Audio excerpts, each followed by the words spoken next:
Today, we're going to talk about solving one-step equations. And by one step, we're talking about it will take one operation in order to come up with a solution. Now remember, a solution is the value of the variable that makes the equation true. In order for our goal would be to isolate that variable, to get it by itself, and so we get rid of the parts that are with it. Remember, what separates the sides is this equal sign. So I could even kind of draw a brick wall here, because it separates this side of the equation from this side of the equation. Alright, so if I wanted to get y by itself, here's my problem right now. I have y plus 11 equals negative 11. In order to get rid of the plus 11 that's with the y, I've got to subtract 11 from both sides.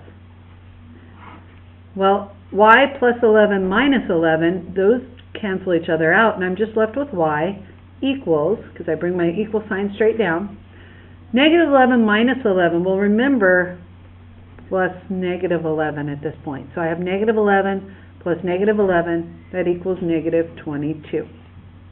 In order to see if that works, I can plug it in. Negative 22 plus 11, does that equal negative 11? Yes.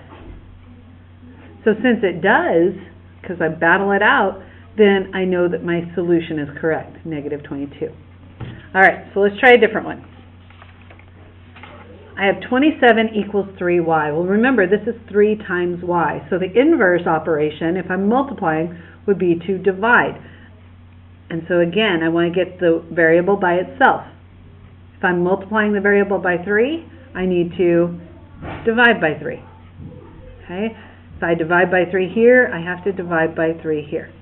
Well, 3 divided by 3, they cancel each other out, and I'm left with y and equals, and I'm kind of working backwards here. I have the whatever it is equals y. So 27 divided by 3 would be 9. I can check it. Is 3 times 9 equal to 27? Yes. So it does check out. All right, let's try another one. This one, we have y divided by negative 4 equals 3. Well, if I'm going to divide by negative 4, the inverse of that would be to multiply by negative 4, because if it's divide, the opposite would be to multiply. So I'm going to take and I'm going to multiply by negative 4.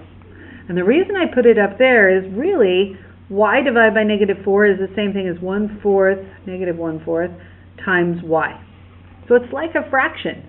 And so I can put a negative 4 over 1, and when I multiply those are canceling out. So that's why I put that there, to show that we cancel out. And then I'm going to multiply here by negative 4 as well. So those cancel. And so y equals, well, 3 times negative 4 is negative 12. Does it work? Well, let's plug it in. Is negative 12 divided by negative 4 equal to positive 3? Yes, it is. So my answer would be this one. Okay? No, actually, I think I have 2 more. All right. In this case, we have negative 7 plus x equals 10. Well, I still want to get x by itself, but I have this plus negative 7 here. The opposite of negative 7 is just a plus 7. Because I want them to disappear. Negative 7 plus 7 is 0. And so if here's my separator. If I add 7 on this side, I'm going to add 7 here. Negative 7 plus 7 is 0. I'm left with x equals, and 10 plus 7 is 17. Try it. Is negative 7 plus 17 equal to 10? Yeah, they're going to battle it out, and so it does equal 10. Another way to look at this problem is I could actually write this, because my commutative property says I could change the order since it's addition, as x plus negative 7 equals 10, which again is the same thing as x minus 7 equals 10. So I could just add 7, which is what we did, and we got x equals 17. Okay, just another way of looking at it. But this one, if you just see that negative 7 there out front and you're adding it to x, all we have to do is add 7 to it. All right, one last one. Here's something we have. We have 10 equals 20x. Well, that's 20 times x. So to get rid of multiplying by 20, I'm going to divide by 20. And whatever I do to one side, I have to do to the other. So 20 divided by 20, they cancel out, and we're left with x, because that would be 1x. And 10 over 20, well, if I divide that, that doesn't equal 2.